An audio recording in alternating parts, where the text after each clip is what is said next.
las 10 de la noche y es la hora de opinar. Hoy, como todos los lunes, tendremos nuestra mesa de debate con Héctor Aguilar Camín, Jorge Castañeda y en esta ocasión Macario Schettino para discutir 3 temas polémicos. Primero, analizaremos las implicaciones de los malos números del presidente Peña y el PRI en las últimas encuestas. Luego trataremos de entender para qué sirve la ley, si ésta se negocia. Y finalmente, en vísperas de las vacaciones de verano, haremos algunas recomendaciones de libros y películas para el periodo vacacional. Quédese aquí en Foro TV que ya comenzó la hora de opinar.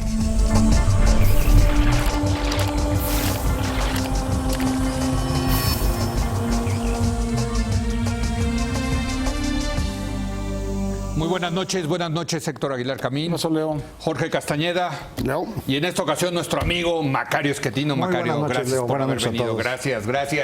En la encuesta de Buendía y Laredo, que es la más recientemente publicada, solo el 29% de la población aprueba el trabajo que está haciendo Enrique Peña Nieto como presidente de la República. El 63% lo reprueba. En cuanto a la identidad partidista, solo el 17% de los mexicanos se mostró identificado con el PRI, 12% con el PAN, 6% con Morena y 4% con el PRD. Hay que decir que este 17% de priistas es la observación más baja que ha tenido este partido desde finales de los años 80. Compárese este porcentaje con un 37% que se autoidentificaba como priista en febrero de 2013. Más aún cuando se le pregunta a la gente, y cito la pregunta, aunque todavía falta mucho tiempo para la fecha de la elección, si hoy fueran las elecciones para elegir presidente de la República, ¿por cuál partido votaría usted? Pues el PRI queda en segundo lugar con el 20% de las intenciones de voto.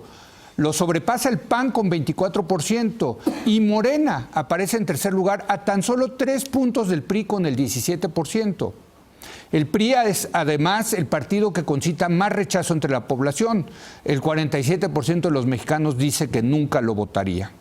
Son números muy malos y el riesgo para el presidente y el PRI es muy claro. La quiebra política del peñanietismo y la entrega del poder a la oposición en 2018. Héctor. Bueno, es realmente impresionante, ¿no? El descenso de 2013 para 2016. Y no sé cuánto de este descenso hay que atribuirlo a las elecciones últimas de los estados, en donde, digamos, el PRI se llevó realmente unas palizas muy impresionantes y muy inesperadas, en el sentido de que estaban calculando en distintas encuestas, que iban a tener muchas más ganancias y muy holgadas incluso en algunas partes. Pienso en Quintana Roo, donde todavía 5 días antes, 8 días antes, estaban dándole una ventaja de 9 puntos al candidato que finalmente perdió por 10. O sea, había 19 puntos de ventaja. Entonces, creo que como pocas veces se ha manifestado aquí, en esta elección anti-PRI, una de las cosas que Jorge y yo veíamos cuando por ahí de 2009-2010 íbamos presentando nuestro libro sobre el futuro para México en los estados, y encontrábamos una molestia tremenda local, ¿no? Tremenda, contra la corrupción, contra la opresión, en cierto modo, de las camarillas burocráticas, políticas locales que se habían quedado con todo el dinero, con todo el poder, que realmente estaban resultando muy ofensivas, ¿no? para los electores. No sé si toda esa gran marea o oleada contra la corrupción, porque las elecciones de este último ciclo tienen mucho que ver con el tema de la corrupción y con el tema de la opresión política local, han terminado acumulando y son ya pues algo más que un episodio, son efectivamente una tendencia decreciente tremenda, ¿no? Que pues no se ve muy fácil cómo el PRI vaya a poder remontar. Es curioso también que el partido que haya crecido más en estas mismas tendencias sea el PAN, El PAN, ¿no? sí. Y no, digamos, alguna alternativa antisistémica, sea López Obrador, sean los independientes, sino que hay como que en medio de todo, de las quejas de la gente contra la corrupción, contra el mal, contra la ineficacia gubernamental, hay como una vieja cuenta antipriista no saldada. Sí. Como que no acabaron de quedar claras las cuentas, digamos, del público mexicano, del electorado mexicano con el PRI. Como Es la que segunda revancha, digamos. parecería como, La segunda revancha. como una segunda necesidad nacional de derrotar al PRI y de volverlo a sacar de los pinos. Eso es... Jorge, y yo creo que en efecto esto es así, no hay mucho para dónde hacerse. Me da la impresión, porque he visto esta encuesta y una más que no se ha publicado de parametría, que por ejemplo trae un dato bien interesante, el buen camino, mal camino. Sí, Por decir algo, en Estados Unidos, donde la gente está muy, muy harta y muy enojada y está muy de malas, Sí. la distancia entre mal camino y buen camino es como de 30 puntos. Sí. 60-30. En esta encuesta de parametría de Paco Abundis sale 80 y pico, 15. Sí, 80 que van mal en camino. Van mal y 15 o sea, por buen es camino. 7-1. Sí. 7-1. Es decir, hay una sensación muy clara. Segundo, parece haberse agudizado un poco después de las elecciones. O sea, vino la paliza, como dices, y luego vino la paliza por la paliza, por así decirlo. Algo muy catártico, quizá. Pues algo, no le entiendo muy bien, pero ya van demasiadas encuestas o comentarios o Sí, impresiones. todas las encuestas que coinciden, ¿no? Sí. En esto de la baja del presidente y la baja del PRI. Y que es un poquito ya posterior a la elección, es Sí, correcto. en parte por culpa de la elección. Yo creo que es un segundo punto muy claro. El tercero es que esto echa abajo, hasta donde lo sabíamos antes, lo que parecía ser el plan A del presidente y del PRI Sí, para muy ganar el 18, que era un candidato del PRI fuerte y fragmentar al máximo a todos los demás. Jugársela al voto duro. Su tercio. Su tercio, pues ya tercio, no. Con el Verde, con Nueva Alianza, Su chance tercio con el y PT. unos poquitos de aliados y estaban en 35. por ejemplo. más o menos. 30 y pico. Bueno. Sí.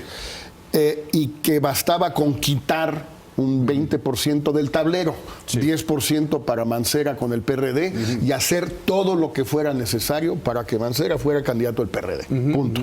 O Y Silván.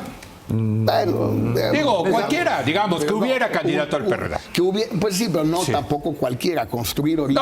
No, claro, Graco, Silvano, no está fácil. el que quite más votos De al preferencia PG, Mancera. claro. Y Sí. luego 3 o 4 independientes que también sumaran unos 10 puntos. Sí. Quitar esos Sí. del tablero y entonces ya tienes 80, pues de ese 80, tu 27, tu 28, pues ya es un tercio Sí. y ya ganaste. Bueno, Sí, sí. eso yo creo que se vino abajo.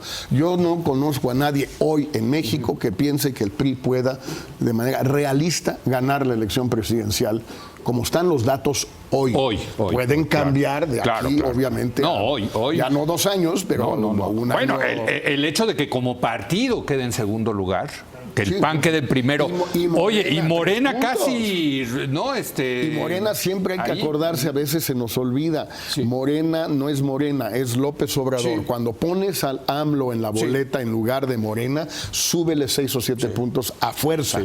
Bueno, pues yo creo que ahí tenemos una primera investigación que ya se les vino abajo su plan A. No sé cuál es el plan B. Este fenómeno de que la gente de pronto empiece a castigarlos después de la elección estatal es bastante lógico. Así ocurre con todas las elecciones. Una vez que alguien gana, todos están con el ganador. Pasó en 2006, la elección fue muy cerrada, pero si tú hacías una encuesta 2 semanas después, había como 70% que decían haber votado por Felipe Calderón y nada más 30% habían votado por Andrés Manuel. Entonces el que gana recibe un apoyo adicional y creo que esto es lo que En ocurre. inglés le llaman ¿no? el bandwagon effect, que es el Exactamente. efecto del cabús. Y Muchos todo se el mundo- suben ahí al cabús del ganador, Todo el ¿no? mundo se sube. Sí. Y es importante notar esto porque la popularidad de Peña Nieto es más o menos la misma desde el año pasado. Es decir, bajó un poquito, pero es igual de mala. Y sin embargo, el año pasado ganaron la elección intermedia. Es decir, el PRI con sus aliados logra una mayoría en la Cámara de Diputados y ahora con las mismas condiciones pierden todo.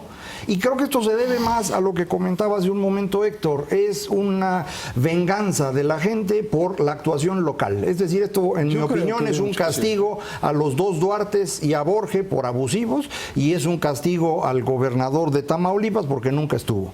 Entonces creo que eso es lo que explica buena parte del fenómeno. Y frente a eso, creo, el PRI está reaccionando. Y está reaccionando con la noticia de hoy es interesante, un nuevo ¿no? presidente del PRI, y la PGR dice, vamos a echar atrás lo que están haciendo los gobernadores sátrapas que tenemos en esos estados, y yo supondría que esto significa que van a proceder contra ellos.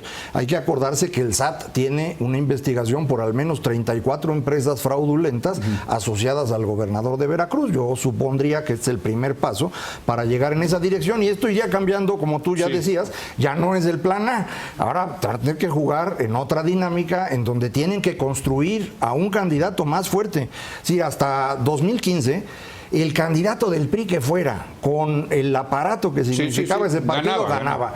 Hoy no ganan si no tienen un candidato muy bien hecho, y ahorita no lo tienen. No, bueno, hay varios que podrían hacerse buenos. Pero no Macario, tanto el tema de construir un candidato fuerte no está fácil, ¿no? Porque su candidato más fuerte es el secretario de Gobernación, y en todos los careos... Ese no es el candidato más fuerte del señor presidente. En las encuestas. No, a ver, entonces, ¿a qué te refieres con candidato fuerte? Definamos un candidato que fuerte. pueda ganar. Yo no creo que el señor Osorio realmente le aporte mucho al PRI. Es el mismo PRI. Yo también. Sea peor, pero es el mismo. También creo eso. Y pero no creo que quita Osorio. Entonces empecemos a decir nombres, porque pues como dice aquí siempre traemos de candidato siempre a Jorge, Castañeda dice, del PRI. hay una cantidad de gatos, y esos son los gatos, ¿no? O sea, no hay más. no hay Esos son los inventos. gatos que hay, ¿no? Sí. Entonces, para no inventar otros gatos, ¿quién estás pensando? Bueno, ahí al menos el candidato, en mi opinión, más importante es Luis Videgaray en una de sus tres personalidades. Luis Videgaray, Aurelio Nuño y Mid. Y José Antonio Mid. Que son el mismo grupo. Grupo que además, entiendo yo, se fortalece con la presencia del señor Ochoa en el PRI. Sí. Eso no significa que sea el candidato, pero creo que es el que tiene pues una ventaja. Ahora, esos tres nombres que mencionas en las encuestas, Jorge, salen muy mal. Bueno, Tienen bajo reconocimiento de nombre, no, tienen, ¿no? Pésimo. Sí, por eso. O sea, le restan al PRI comparado con Osorio. Sí. Lo de Osorio no es solo interesante porque Osorio le gana en los careos entre priistas o para la candidatura del PRI, pero lo ponen en los careos con los demás candidatos, le va mejor a Osorio contra Margarita, contra el PG, etcétera, que a Nuño, que y a mí pues simplemente no le va.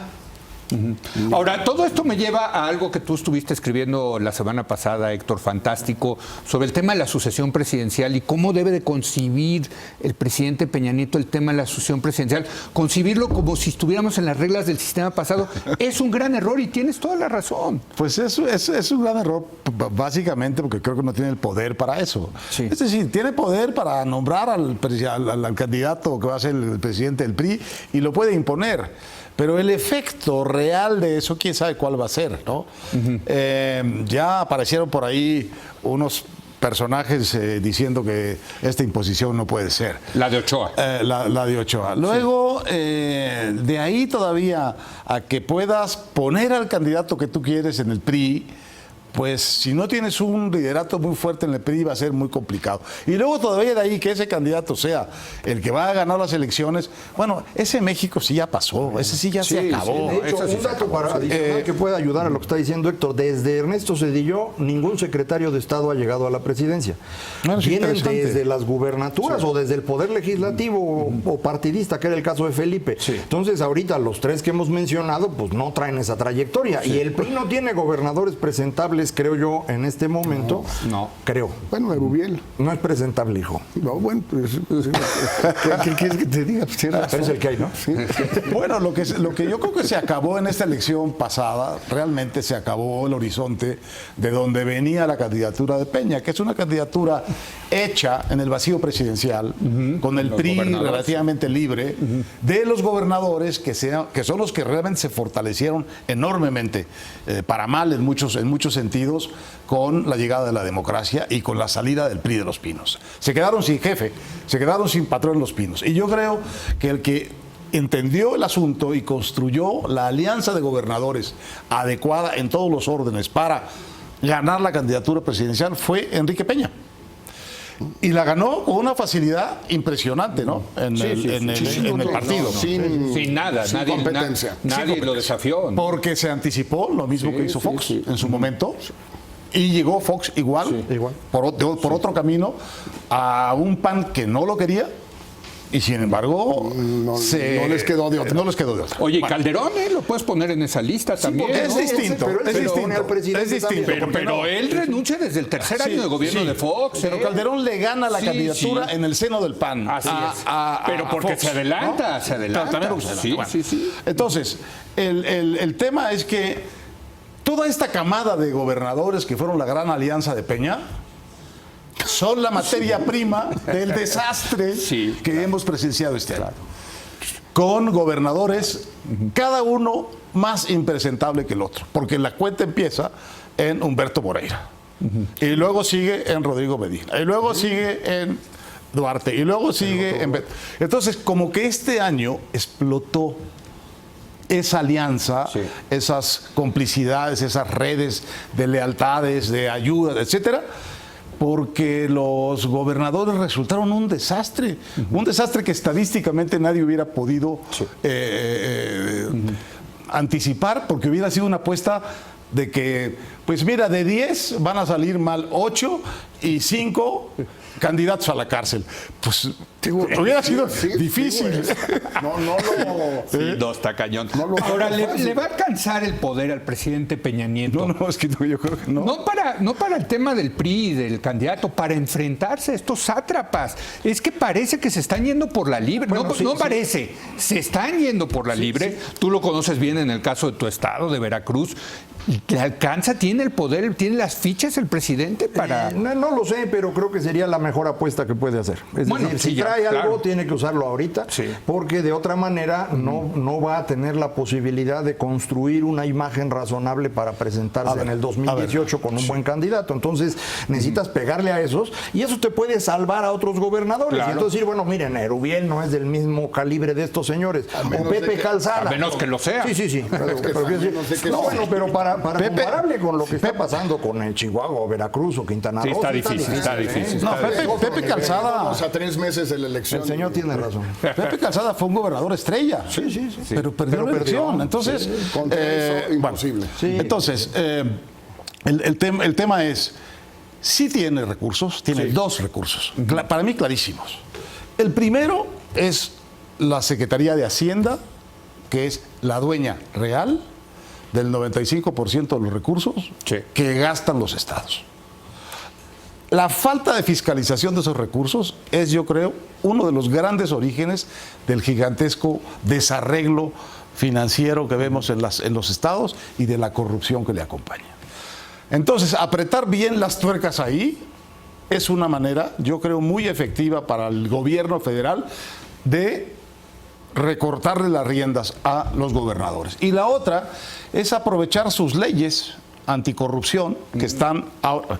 Hay una que le da a la Auditoría Superior de la Federación facultades para pasar a la báscula realmente a fondo. Que no las tenía, ¿eh? No las tenía, pero ya las tiene. Los dineros federales. Creo que no está promulgada todavía la ley, pero en cuanto esté. Y que pasen a la báscula todos, los priistas y los no priistas. Eso haría además mucho bien a la República en general, creo yo. La ley no está promulgada, pero la reforma constitucional sí. Y con eso alcanza para el pleito que están metiendo hoy. Perdón, Jorge, un último comentario. Yo creo que el problema de fondo para el 18 que tiene Peña y que tiene el PRI es que entre más se asocie el candidato y el partido a un presidente inmensamente impopular, peor le irá al candidato y al partido. Y al mismo tiempo la opción default, el chip priista, todo lo que como se le quiera llamar, de un buen priista, es que el presidente es el que manda.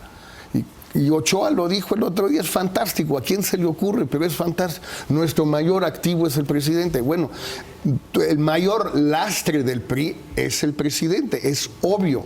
Eso no lo puede decir quien acaba de ser nombrado. Pero no estaba obligado a decir lo otro. ¿Qué es lo que está haciendo Ochoa? Está con las formas tradicionales de los sectores, la CNC, la CTM, mañana viene seguramente lo que queda de la CNOP, ya tiene un nuevo nombrecito, Movimiento Territorial, no sé qué idiotez. Bueno, todo eso está diciendo, a ver, yo soy un empleado del presidente. Ténganlo bien clarito. Yo no tengo ningún mérito para estar aquí. Soy bastante listo, eso sí. Tengo y comunica muy bien. Pero a ver, yo no tengo ningún mérito. Mi mérito, yo soy cuate, empleado. ¿Y es que cuate? Empleado del presidente. Por eso estoy aquí. Y además vamos a hacer las cosas a la antigüita. Y además, para que les quede más claro todavía, todo lo que se ha hecho en el PRI hasta ayer en la mañana estuvo mal hecho. Empezando por el personaje desaparecido que dejó este tiradero. Porque si vamos a renovar al PRI, a revitalizar al PRI, a renegociar al PRI, a honestificar al PRI, a hacer todo, pues es que eso no se había hecho. ¿Y cómo se llamaba el que estaba antes? Eso sí sería una complicación ¿Cómo se llamaba? Innecesaria, ¿eh? Sería una complicación. Nos saltamos a tres. ¿No? Sí. Fue Madrazo, no fue Manlio, no fue... A ver. Hay el rumor de que va Manlio al gabinete, que lo van a integrar al gabinete. Pues que no se les pase, para que no se les la pase. familia revolucionaria esté... Que los cambios del gabinete vienen más rápido de lo previsto. Exacto. También es que esto vienen cambios en el gabinete. Que no se les pase la mano con Manlio echándole toda la cargada, porque luego brinca. Pues es que sí lo están haciendo ya. Sí, yo no creo. Pero en fin, bueno, vamos a ver. Vamos a una breve pausa y ahora vamos a debatir y tratar de entender para qué sirve la ley si esta se negocia. Que es aquí en Foro TV que continúa la hora de opinar.